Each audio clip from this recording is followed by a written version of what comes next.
Bonjour à tous et bienvenue dans cette présentation.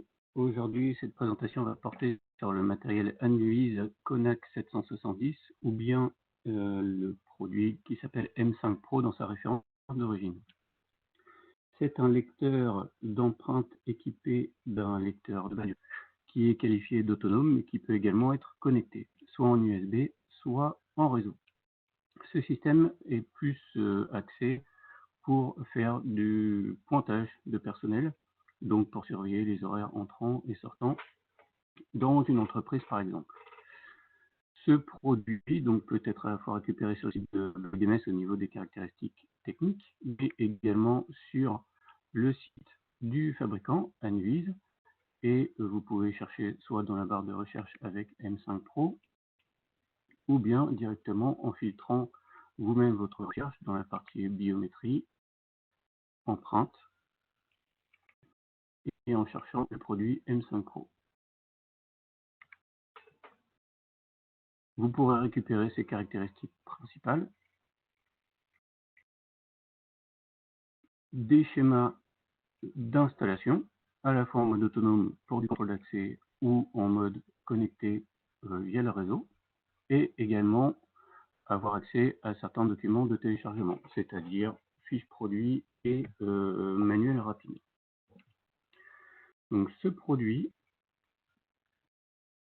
peut lire à la fois les empreintes et les badges de type EM 125 kHz. Il existe également une option MyFair si nécessaire. Comme vous pouvez le voir dans les caractéristiques du produit, il a par exemple la capacité de stocker jusqu'à 3000 empreintes.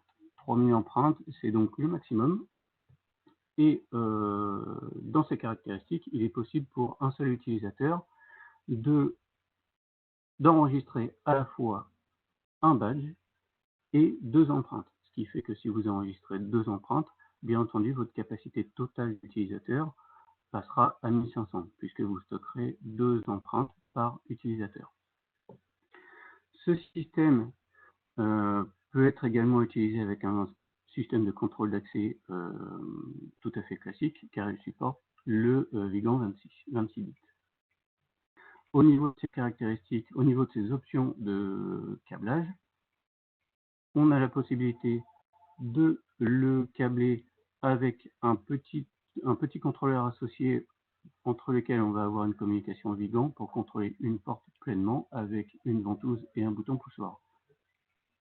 Ou alors on peut le connecter directement sur le réseau. Ce système, le M5 Pro, est équipé d'une sortie relais qui pourra vous commander ce que vous souhaitez derrière, comme par exemple une porte.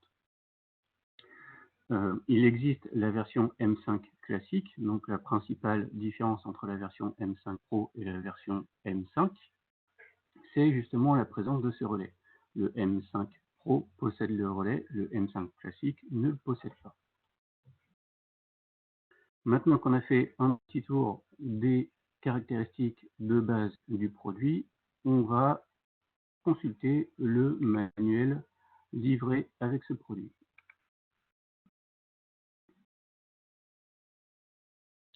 Donc, le produit est livré, donc complet, avec les accessoires de fixation, un petit adaptateur RJ45 pour justement la connectique réseau, un câble micro USB et 4 cartes.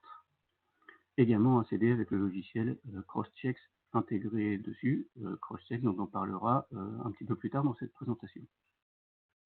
Donc au niveau des 4 cartes que vous avez dans le produit, vous avez une carte d'enrôlement, une carte de suppression et 2 cartes utilisateurs. Les cartes d'enrôlement et de suppression sont déjà enregistrées sur la machine, ce qui vous permettra de l'utiliser en complète autonomie par rapport au reste du système dans un premier temps. Les méthodes d'enrôlement sont relativement simples. Alors je vous passe les méthodes d'installation, etc. L'emplacement pour le lecteur de carte, l'emplacement pour le lecteur d'empreinte, les boutons et le port mini USB à l'arrière. Ça, c'est tout ce qu'il y a de plus classique. Donc l'installation, on revoit, comme on a vu sur le site web tout à l'heure, l'installation avec le module Anduise qui permet d'avoir un contrôle de porte complet avec l'ouverture d'une ventouse et un bouton poussoir. et une liaison Vigo entre les deux. La liaison Vigo autonome ou éventuellement la liaison directe avec juste le contrôle du relais par le M5 Pro.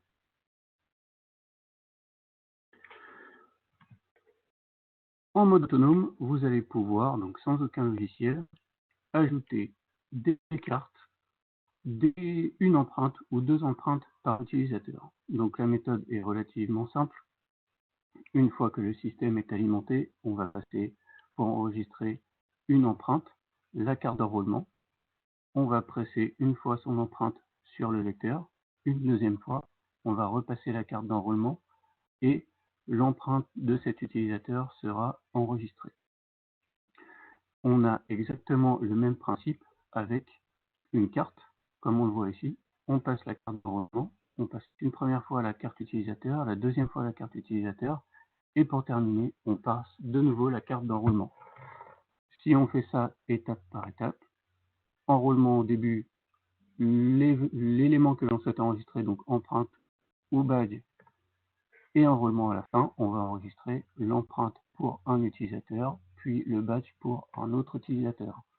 Si on souhaite en cumuler des éléments par utilisateur, dans ce cas, il faudra suivre la procédure décrite ici, c'est-à-dire passer la carte d'enrôlement, enregistrer son empreinte, la confirmer, passer la carte utilisateur et de nouveau repasser la carte utilisateur et enfin passer la carte d'enrôlement.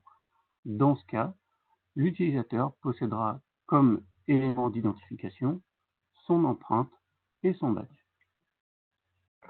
Bien entendu, pour enregistrer une deuxième empreinte, la procédure reste la même.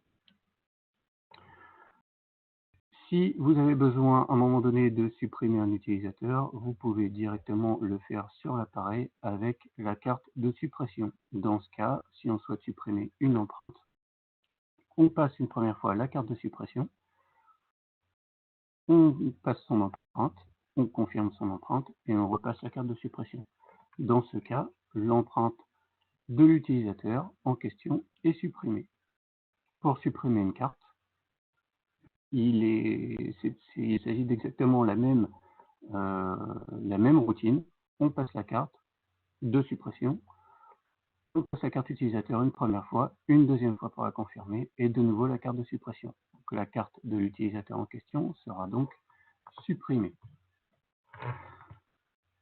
Enfin, il existe une possibilité de supprimer l'ensemble des utilisateurs directement sur l'appareil. Dans ce cas, on passe la carte de suppression, une première fois la carte d'enrôlement, une deuxième fois la carte d'enrôlement, puis de nouveau la carte de suppression.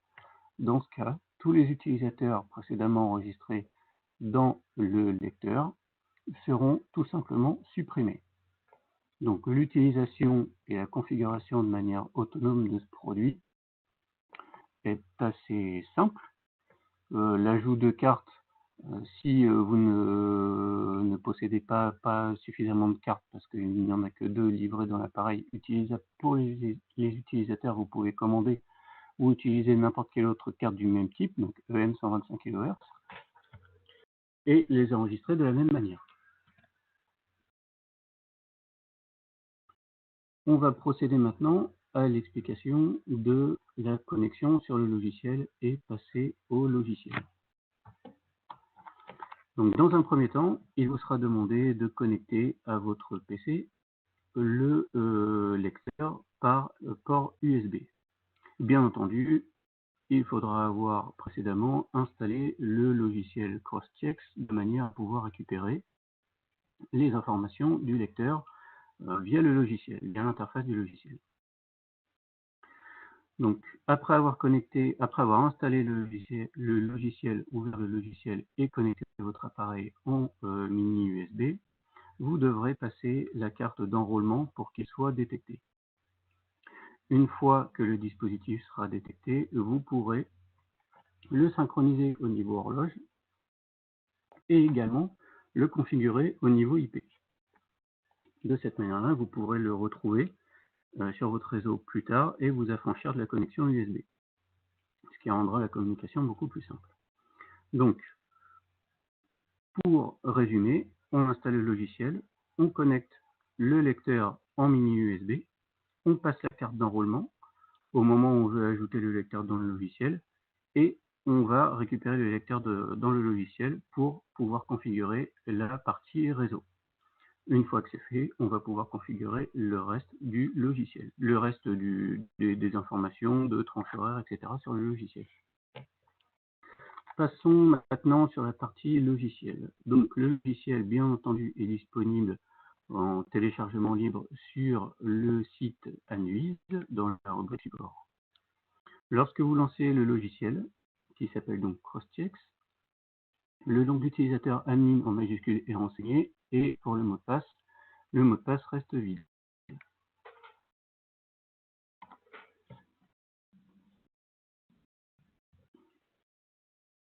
Comme vous le voyez, l'interface du logiciel peut être basculée en français, et dans un premier temps, on va avoir une fenêtre qui va résumer les différentes actions possibles dans le logiciel.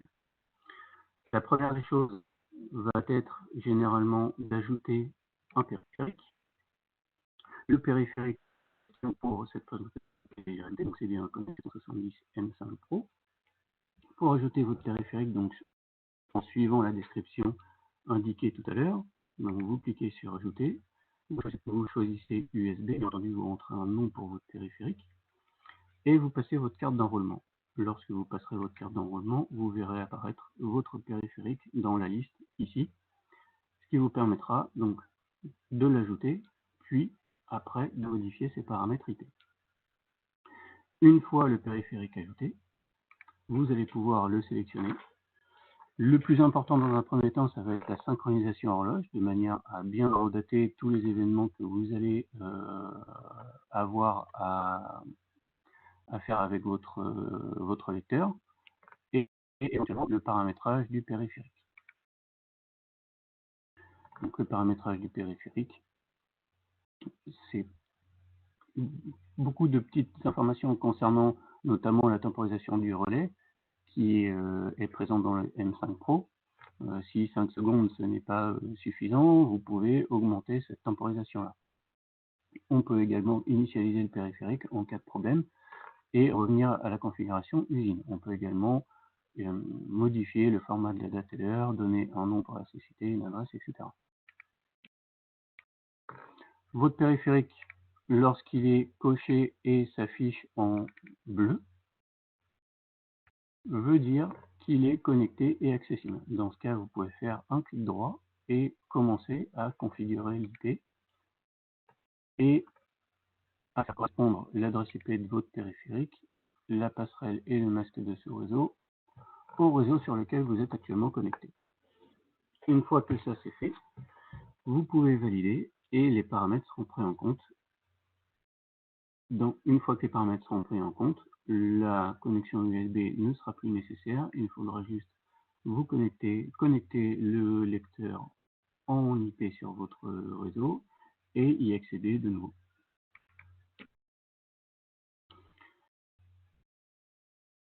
Ensuite, ce que l'on va pouvoir faire, c'est l'ajout d'un utilisateur. Donc l'ajout d'un utilisateur se fait dans le menu, donc ajouter directement un utilisateur. Ici, dans la présentation, il y a déjà des utilisateurs d'enregistrer, des groupes de créer, mais on va revenir sur ces menus plus tard. Donc vous avez un ID utilisateur et un numéro utilisateur. Généralement, ces chiffres sont identiques. Le nom d'utilisateur peut être personnalisé. Par exemple, on va mettre démo. Si vous avez une carte associée à l'utilisateur et que vous connaissez son numéro, vous pouvez rentrer le numéro à cette étape. Donc là, j'ai une carte avec moi, je vais faire l'étape en même temps. Sélectionner un département donc, qui a précédemment été créé, mais encore une fois, on va voir cette étape-là plus tard. Sélectionner un département pour l'utilisateur, un numéro de groupe. Donc, dans le logiciel, le numéro de groupe représente la partie contrôle d'accès. Le numéro de groupe 0 n'autorise pas du tout l'accès, c'est-à-dire que le relais est inactif. Le groupe 1, le relais est actif H24, donc tout le temps. Et ensuite, les groupes 2 à 16 sont des groupes personnalisés sur lesquels on va pouvoir associer des tranches horaires pour le contrôle d'accès si nécessaire. Le système peut dire donc soit que, l'utilisateur peut être associé uniquement à une empreinte, ce qui s'appelle ici individu, à une carte ou une empreinte. Donc là, ça va être notre cas, à un mot de passe plus une empreinte. Donc ça, c'est dans le cas où on a des périphériques qui sont équipés d'un clavier. Clavier éventuellement avec un petit moniteur pour choisir l'événement pour lequel on souhaite pointer, c'est-à-dire une entrée sur le site, une sortie sur le site ou autre événement. Donc là, moi, je vais utiliser la combinaison carte plus empreinte. Pour enregistrer l'empreinte, je peux le faire directement depuis cette interface-là, sélectionner mon périphérique IP et commencer l'enregistrement de mon empreinte.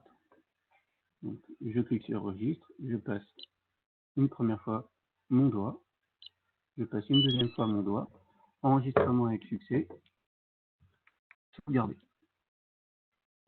Voulez-vous un autre utilisateur? Pour l'instant, non. Donc ici, je vois mon utilisateur 13 qui est configuré avec, donc qui s'appelle démo, qui possède la carte 139 47 93, donc c'est bien le bon identifiant de carte, et qui possède une empreinte.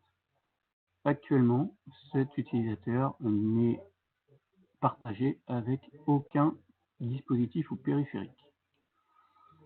Pour ce faire, il faut sélectionner l'utilisateur, cliquer sur privilège de configuration et choisir le périphérique sur lequel vous souhaitez transférer votre utilisateur. Une fois que vous validez, donc la fenêtre confirme que l'utilisateur a bien été uploadé, et maintenant vous voyez dispositif 1, donc l'identifiant de mon périphérique.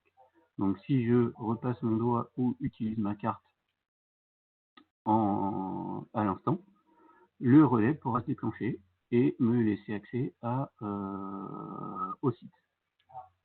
Voilà, pour l'ajout d'utilisateurs. Chose que je n'ai pas dit concernant l'utilisateur, bien entendu, ici, la possibilité d'ajouter une photo.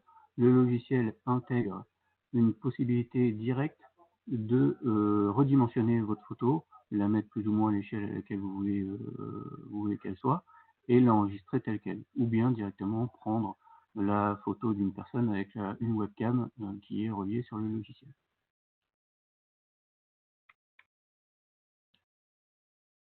Passons maintenant à la partie configuration et essentiellement la partie pointeuse. Donc le système, bien entendu, fonctionne avec une base de données. Par défaut, la base de données est celle intégrée au logiciel. Donc logiciel CrossTX, encore une fois. Il est possible d'utiliser une autre base de données. Il faut par contre que cette base de données soit sur une base SQL Server 2012 ou supérieure, mais pas autre chose. Si c'est un autre format de base de données, malheureusement, la base de données ne pourra pas fonctionner avec le logiciel. Au niveau des paramétrages de base, vous allez pouvoir ici créer des champs personnalisés que vous retrouver dans les utilisateurs, notamment, par exemple, quelque chose qui de base peut-être pas créé, un champ qui va concerner la plaque d'immatriculation du véhicule de l'utilisateur. Donc ça, c'est possible de le créer, puis de le récupérer dans la fiche de l'utilisateur et de le renseigner. Vous avez des paramètres de communication qui sont généralement fixes et que l'on ne change uniquement en cas de nécessité. Vous avez également la partie enregistrement téléchargement automatique. Ici, vous pouvez fixer des tranches horaires, donc des heures plutôt, jusqu'à 5 par jour, auxquelles vous allez faire directement des enregistrements, des téléchargements automatiques de l'archive du lecteur. Ces téléchargements automatiques seront donc enregistrés vers un dossier et exploitables pour vérifier si les utilisateurs ont bien pointé en entrée, pointé en sortie, pointé par exemple pour aller déjeuner, pointé en revenant du déjeuner et ce genre de choses. Donc ça peut être fait de manière automatique. L'export d'informations n'est pas forcément manuel. On a également ici des options au niveau de la sauvegarde où on va intégrer donc l'idée de l'utilisateur, le format de la dataler, l'état de l'utilisateur, le numéro du périphérique, etc. Vous pouvez également décider de ne jamais stopper le logiciel en cochant la case donc réduire dans la barre des tâches sans fermer le logiciel. Et vous pouvez également créer une sauvegarde automatique de la base de données lorsque l'on quitte le logiciel. Voilà pour la partie paramétrage basique. Au niveau du pointage. Au niveau du pointage, c'est là où on va commencer à configurer tout le système de pointeuses, donc lié aux tranches horaires que les utilisateurs doivent respecter. Donc le pointage, on peut faire un relevé sur 1 ou 2 jours. Bien souvent, même si ce n'est pas forcément le cas tout le temps, on va sélectionner relevé sur 1 jour, ce qui veut dire que l'utilisateur n'a pas le passage d'une journée à une autre, à la suivante, dans sa période d'activité. Ce qui veut dire, par exemple, une personne qui commence à 8h30 le matin et qui s'arrête à 18h le soir. On est toujours sur le même jour, donc on n'a pas besoin de compter les événements de cette personne sur 2 jours. Par contre, si on prend l'exemple de quelqu'un qui commence sa période d'activité à 20h et qui la termine dans la nuit le lendemain, bien entendu, là, on a un changement de date, donc il faudra activer le comptage de l'activité sur 2 jours. Ensuite, on a la partie, alors dans le logiciel qui s'appelle Week-end, mais qu'il faut comprendre plutôt sous le nom jour travaillé. Exemple, une société, je vais dire basique, qui travaille en semaine, du lundi au vendredi. On va donc cocher les jours samedi et dimanche comme des jours non travaillés. La notion de non travaillé est importante, puisque si jamais quelqu'un, à un moment donné, est amené à travailler un samedi ou un dimanche, cette période, pour normalement les jours non travaillés, pourra avoir un coefficient multiplicateur appliqué à ses horaires de présence sur ces jours-là. Donc c'est important de le comprendre de la manière jour non travaillé. Ensuite, la partie configuration. Ici, on va enregistrer le nombre total de minutes travaillées dans une journée. Donc ça, c'est par exemple 7 heures par jour, 8 heures par jour. Là, ça va être à rentrer en minutes. Durée de travail la plus courte, donc ça va être le temps de présence le plus court acceptable pour que le logiciel le prenne en compte. Donc par exemple 60 minutes. Si on reste moins de 60 minutes, le logiciel générera une erreur dans son rapport.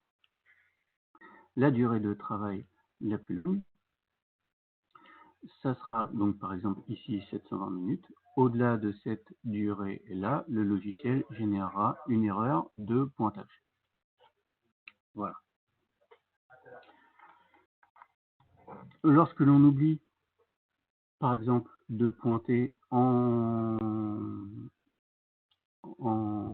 lorsque l'on oublie par exemple de pointer le matin, on peut considérer donner une pénalité à l'utilisateur, par exemple ici de 60 minutes, qui sera considéré comme étant un retard. Pareil, lorsque l'on va pointer,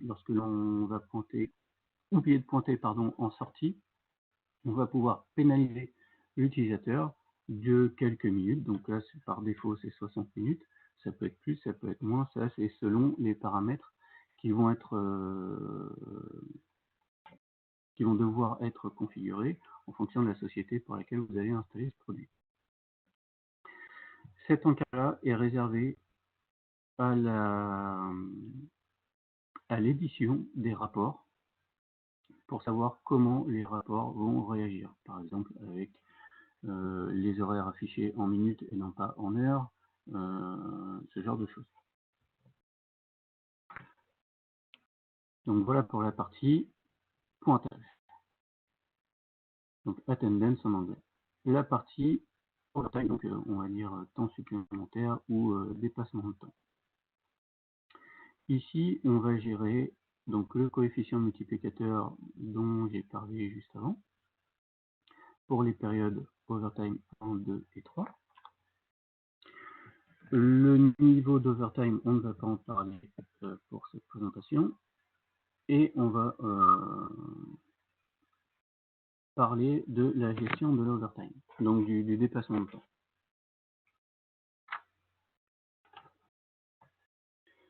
Donc, lorsque l'on dépasse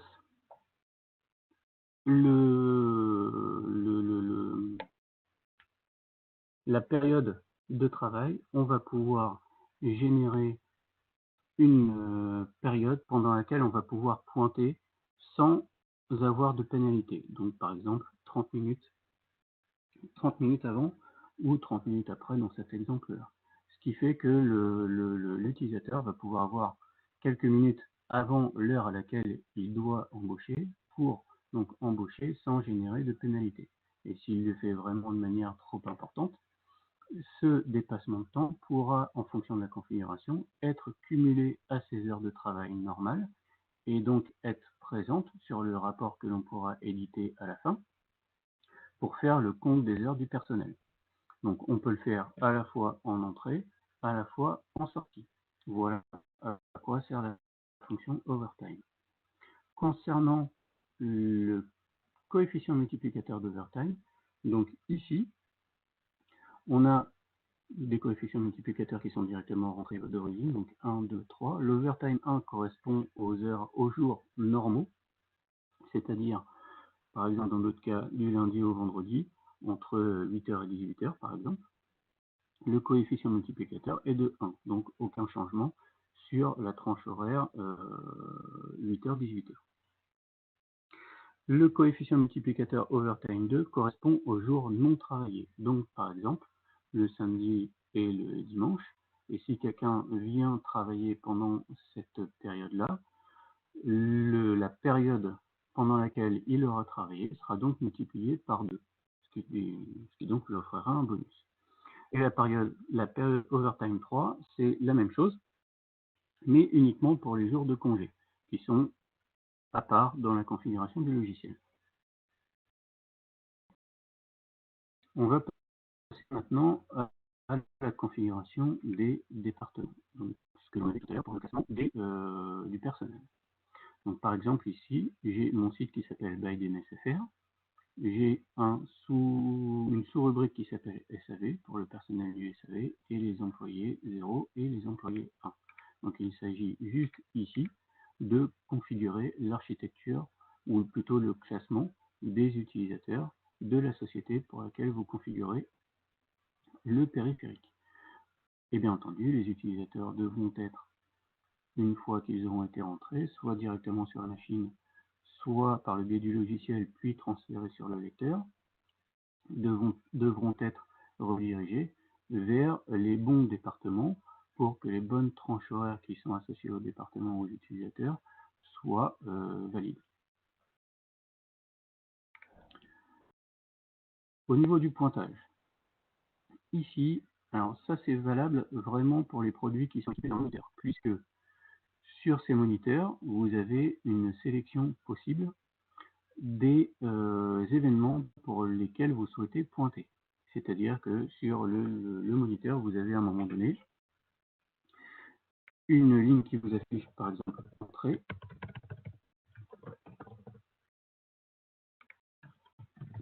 ou sortie, ou pause, ou par exemple en français déplacement.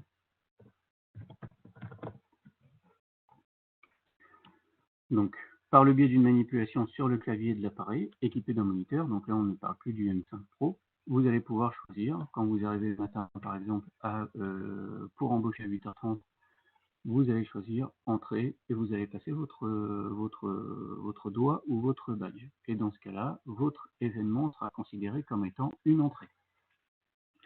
Au moment où vous allez sortir, prendre une pause ou pour déjeuner, vous allez choisir l'événement pause, passez votre doigt, le logiciel interprétera ça ensuite comme étant une pause et attendra en retour un pointage de nouveau logiquement avec l'événement pause pour indiquer que vous êtes revenu sur votre lieu de travail et recommencer votre activité. Pareil pour la sortie le soir, vous allez choisir l'événement sortie et passer votre doigt ou votre badge pour indiquer que vous sortez du site. Ça, derrière, c'est quelque chose que l'on retrouvera dans l'édition de rapports sur un ou plusieurs employés. C'est les valeurs que vous enregistrez ici, si jamais vous voulez passer en français, contrairement à ce qu'on avait juste avant, bien entendu, ne sont pas applicables en termes d'affichage sur le M5 Pro, puisque lui est dépourvu de moniteur. Donc, pour lui, c'est totalement transparent.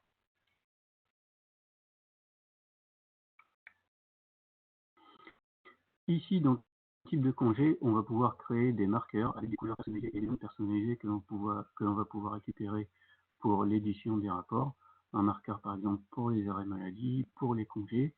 Comme ça, on a directement pour l'opérateur ou l'opératrice qui s'occupera de la gestion de la pointeuse après, la possibilité de déclarer directement une personne en congé pour telle période ou en arrêt maladie pour telle période, ce qui n'influera pas sur son compte d'heures.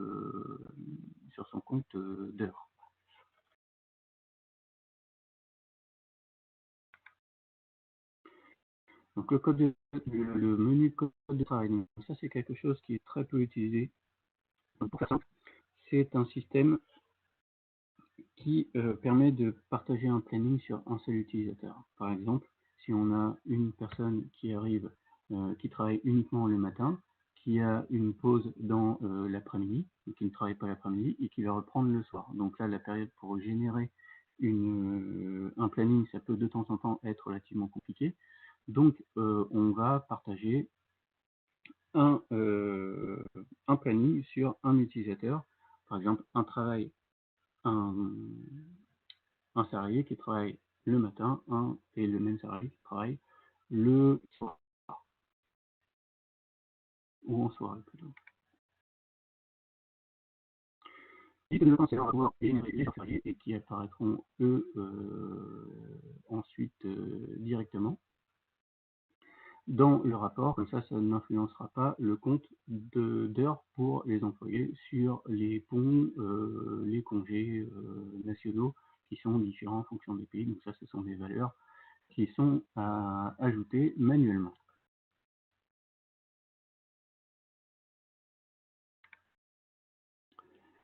Maintenant, la configuration du pointage. On a ici les tranches horaires. Ici, j'ai créé 2 tranches horaires pour les employés donc 0 et 1, comme on a vu tout à l'heure dans la configuration des départements. J'ai mon département global SAV et ensuite une distinction entre employé 0 et employé 1. Donc c'est ici, dans la configuration du relevé, que je vais configurer mes tranches horaires. Pour les employés par exemple 0 et les employés 1. Donc les employés 0 ont une tranche horaire de 8h à 16h. On leur autorise un pointage à partir de 6h et qui s'arrête à 10h. Donc ça, ce sont des valeurs qui sont rentrées par le système lorsque l'on édite pour la première fois la tranche horaire et qui sont modifiées par la suite. On autorise 1 heure de retard jusqu'à 30 minutes. Au-delà de 30 minutes, ça peut être compté comme pénalité. Et on autorise 1 heure de retard pour la sortie de 30 minutes également. Le compte total sur la journée, donc le logiciel calcule ça automatiquement, on n'a pas besoin de le rentrer, est de 480 minutes. La pause ici n'a pas besoin d'être gérée.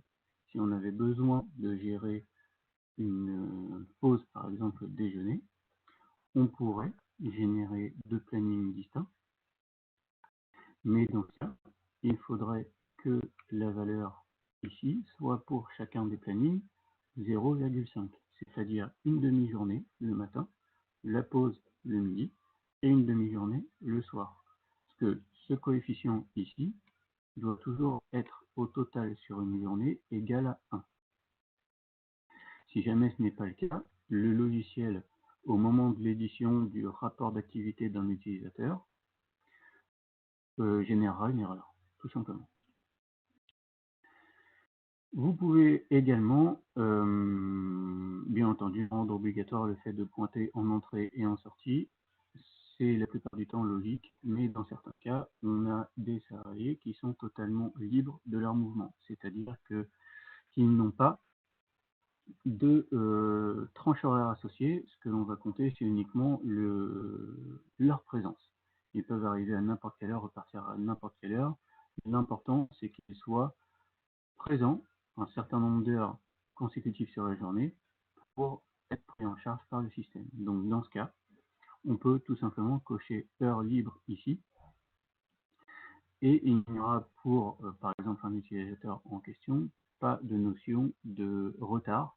On a juste une notion de comptage d'heures de présence. Donc, par exemple, pour le planning 2, on a plus ou moins la même chose, avec ici un planning qui part de 9h à 17h.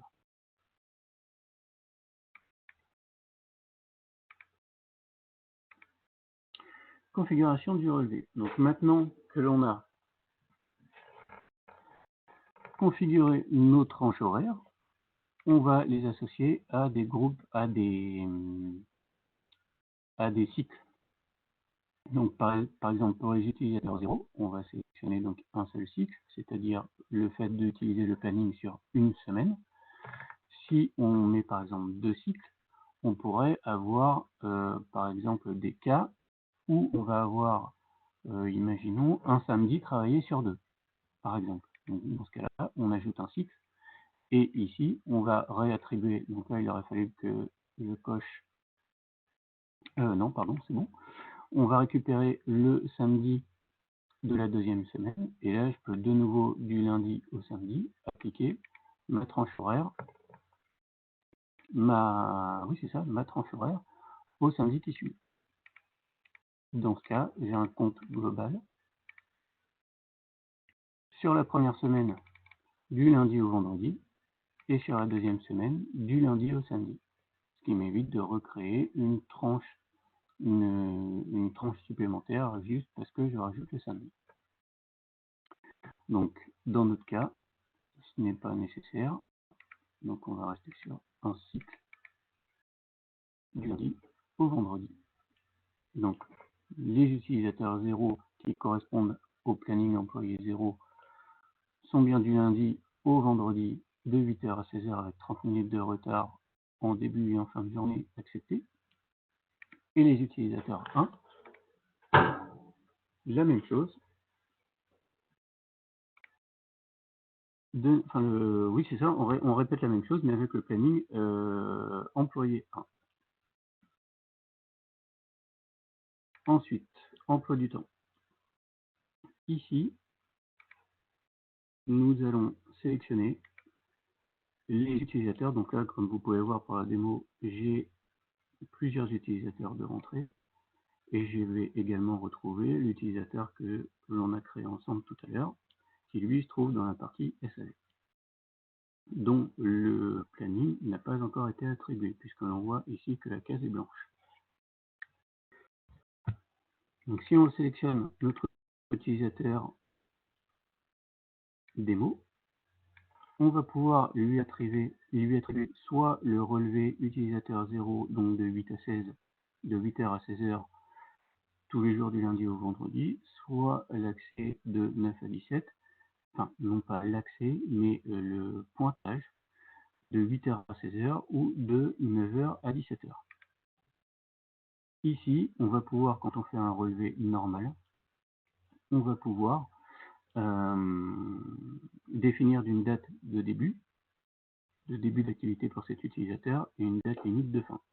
Par exemple, en cas de visiteur ou autre, on peut très bien attribuer un badge à un visiteur avec une date d'expiration qui sera renseignée ici dans la date finale. Donc là, par exemple, je vais choisir l'utilisateur 0, puis ajouter. Il est conseillé par le fabricant de toujours utiliser une date d'expiration. Donc dans ce cas, il faut essayer aux dates d'expiration configurées. Donc si jamais c'est la même, c'est aussi simple, de se rappeler à chaque fois de renouveler la date d'expiration pour éviter d'avoir un problème. Autrement, on a la possibilité d'avoir un relevé intelligent qui, lui, fonctionne sur le même principe, mais on n'a pas de date d'expiration. Donc une fois qu'on a validé son relevé, l'ajout du planning selon les jours et les tranches horaires que l'on a configurées. Donc les jours utilisateurs 0, pour rappel, c'était du lundi au vendredi, que l'on a appliqué à la tranche employé 0, qui est active de 8h à 16h. Là, mon utilisateur, démo SAV, aura le relevé utilisateur 0. Il commencera le 1er juin pour finir le 31 décembre 2019. Sauvegarde. Si jamais je resélectionne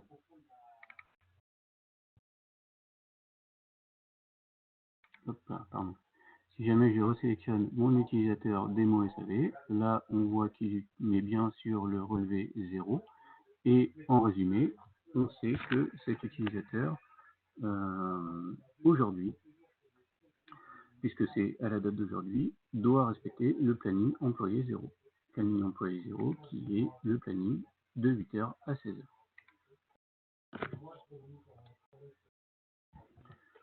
Voilà un exemple de configuration d'un utilisateur avec une tranche horaire associée à une période de temps, alors là je ne vous l'ai pas indiqué tout à l'heure, mais soit journalière, soit hebdomadaire, soit mensuelle,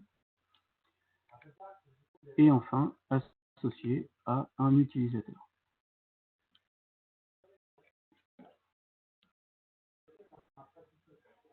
Ensuite, la partie contrôle d'accès.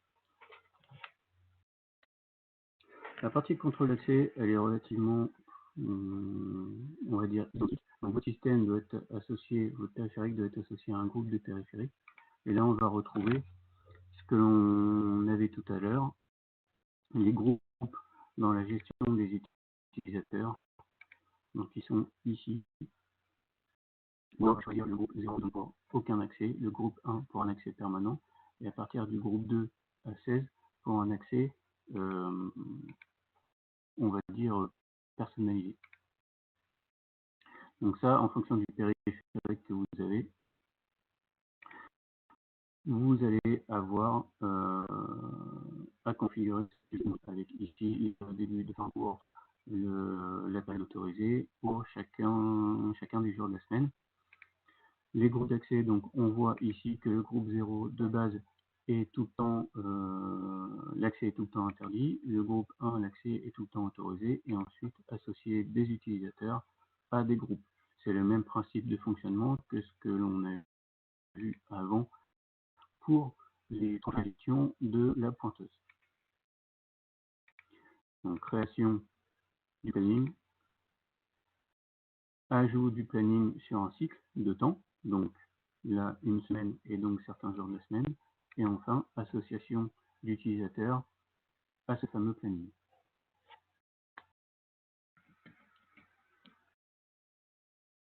On a fait une partie du logiciel. Ce que l'on peut éventuellement faire maintenant, c'est créer un rapport pour, par exemple, l'utilisateur démo sur une date donnée, ce qui vous permettra de simuler le fonctionnement d'un utilisateur. Donc là, on va le faire de manière très simple, hein, on va pas générer de retard ou quoi que ce soit. On va simuler une entrée, une sortie déjeuner, un retour du déjeuner et une sortie du travail, par exemple. Donc pour faire ça, on peut simuler ces informations-là dans l'onglet Data et ajouter un enregistrement. Ici, on va choisir le département de l'utilisateur que l'on souhaite, pour lequel on souhaite simuler des événements. Donc, si je me souviens bien, mon utilisateur est dans SAV et je vais retrouver mon utilisateur démo. Donc, on va simuler une entrée. On va prendre une date, par exemple, à lundi 24 juin, à 8 heures. Ajouter. On va simuler une pause déjeuner à 12 heures. 12 heures. On ajoute un retour de la pause déjeuner à 13 heures. Et une sortie des locaux. Une sortie des locaux, donc là vous avez vu, j'ai voulu ajouter un même événement en faisant une erreur donc sur 13 heures, le logiciel m'a tout de suite repris une sortie à 16 heures. Ajouter. On a ajouté les événements dans notre logiciel, on va maintenant aller les rechercher. Donc on va prendre notre utilisateur, pour que ce soit plus simple. On va choisir la date de début, donc on a enregistré notre événement au 24. On choisit le 24, on recherche les événements. Donc là on voit par exemple une entrée, donc avec l'état 0, donc c'est bien une entrée, une pause à 12 heures, un retour à 13 heures de la pause et une sortie du site à 16 heures, une journée parfaite. Pour générer un rapport, vous pouvez aller dans le menu pointage, faire le menu sélectionnant le département, l'utilisateur en question, la bonne date à laquelle vous souhaitez avoir l'information et faire une analyse de statistiques.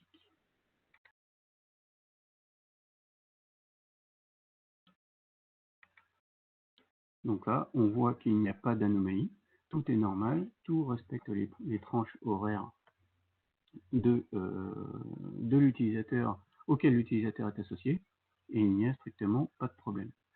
Pour générer un rapport, on clique sur aperçu du rapport, on va prendre par exemple le rapport total du pointage statistique, et en PDF, on a un jour de service, on a pour l'instant le compte sur une seule journée, on a une sortie de 60 minutes qui correspond à la pause du déjeuner, et on a 7 heures de travail effectif, soit un taux de présence de 100%. Donc en fonction des heures d'entrée, des heures de sortie, si on considère le pointage, si on active le pointage en retard ou non, si on active les pénalités ou non, les rapports réagiront avec donc un certain pourcentage qui sera par exemple, je sais pas moi, de 93%, où là vous aurez des informations d'heures supplémentaires qui s'appellent overtime, éventuellement des absences, le compte des retards, le compte des départs anticipés, donc là le compte d'heures ou de minutes supplémentaires. Donc tout ça est intégré sur un seul et même rapport. En cas d'erreur, par exemple, de l'utilisateur sur l'état qu'il a choisi pour pointer son arrivée. Par exemple, au lieu de pointer entrée, au lieu de choisir l'état entrée, il a choisi l'état sortie, encore une fois sur un périphérique équipé d'un moniteur, parce que dans notre cas avec le N5 Pro, ce n'est pas nécessaire.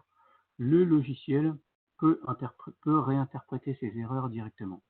C'est-à-dire que si on a sélectionné sortie à la place d'entrée et entrée à la place de sortie, en fonction des heures à laquelle le pointage a été réalisé, lorsque l'on va générer notre rapport de statistiques, le logiciel va vous dire il y a une anomalie. Donc ici vous aurez dans la colonne description, vous aurez une anomalie d'indiquer. Et pour corriger ces anomalies, vous allez pouvoir directement cliquer, notamment si c'est des anomalies sur l'état, vous allez pouvoir cliquer sur changer statut et le logiciel vous proposera ce qui lui paraît plus logique, c'est-à-dire une entrée à l'heure la plus précoce et une sortie à l'heure la plus tardive. Voilà. Voilà la description basique des différents champs possibles et configurables dans le logiciel Crosschex avec, dans notre cas pour la présentation, le N5 Pro ou le Codax 770.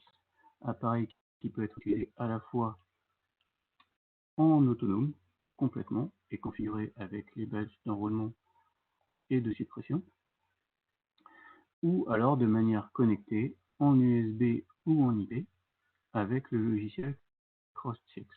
Chose à ne pas oublier, lorsque vous faites des modifications sur le logiciel Crosschex, il faut bien entendu, comme on l'a fait pour l'utilisateur, et notamment au niveau des utilisateurs, puisqu'on va créer les tranches horaires, associer ces tranches horaires à des jours, associer ces jours à un planning complet et enfin le planning à un utilisateur, il faudra envoyer ces informations-là, les informations des utilisateurs, au périphérique. Autrement, votre périphérique n'aura aucun utilisateur d'enregistrer dedans si vous ne les envoyez pas à vous manuellement. Dans ce cas, vous sélectionnez donc la série d'utilisateurs que vous avez créés, un ou plusieurs. Vous pouvez choisir privilège de configuration et là vous envoyez les éléments que vous avez sélectionnés directement dans le périphérique. Autrement, vous pouvez le faire de manière manuelle. Si jamais vous avez fait une partie de la configuration en mode autonome, vous pouvez la récupérer ici en faisant télécharger l'utilisateur. Et dans ce cas, ça va télécharger l'utilisateur, le badge associé, mais pas l'empreinte. L'empreinte, elle, peut être téléchargée, doit être plutôt téléchargée complètement à part. Donc télécharger modèle, modèle signifiant empreinte. Et pareil, si du coup vous avez utilisé uniquement le logiciel pour configurer l'utilisateur, vous pouvez envoyer vers le périphérique les utilisateurs sans lui envoyer les empreintes. Vous lui enverrez les empreintes en cliquant directement sur le bouton envoi modèle. Sinon, si vous choisissez comme tout à l'heure privilège de configuration, là vous envoyez toutes les informations. Pour terminer, pour faire un petit point sur la législation en France, ce produit, donc là je parle bien du M5 Pro ou du M5 tout court, est un produit selon la CNIL de type 3, c'est-à-dire qu'il s'agit d'un produit pour lequel l'utilisateur n'a aucun moyen d'accès à la base de données. Une base de données, quelle qu'elle soit, que ce soit pour ses empreintes ou pour les badges. Donc après, il existe bien entendu d'autres produits de type 2 ou de type 1 selon la CNIL. Donc si vous voulez avoir plus d'informations, je vous invite à aller voir le site de la CNIL à ce sujet et vous aurez toutes les descriptions. Je peux vous montrer donc qu'est-ce que les périphériques de type 1, 2 ou 3. Donc périphériques de type 1 ou gabarit, alors la CNIL appelle ça un gabarit mais il s'agit d'une empreinte, sous maîtrise exclusive de la personne, c'est-à-dire que la personne stocke elle-même le résultat de son empreinte, par exemple sur un badge associé. Le type 2, la personne possède, donc la personne utilise son empreinte et la base de données est partagée avec l'ensemble des employés du site. Et enfin le type 3, donc dans notre cas, avec le M5 Pro et également d'autres produits de la gamme, où les empreintes sont directement dans la base de données du logiciel, donc non partagées avec les salariés. Voilà.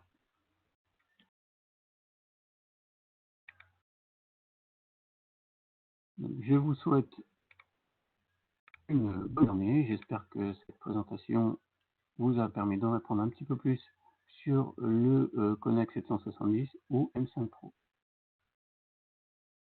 À bientôt.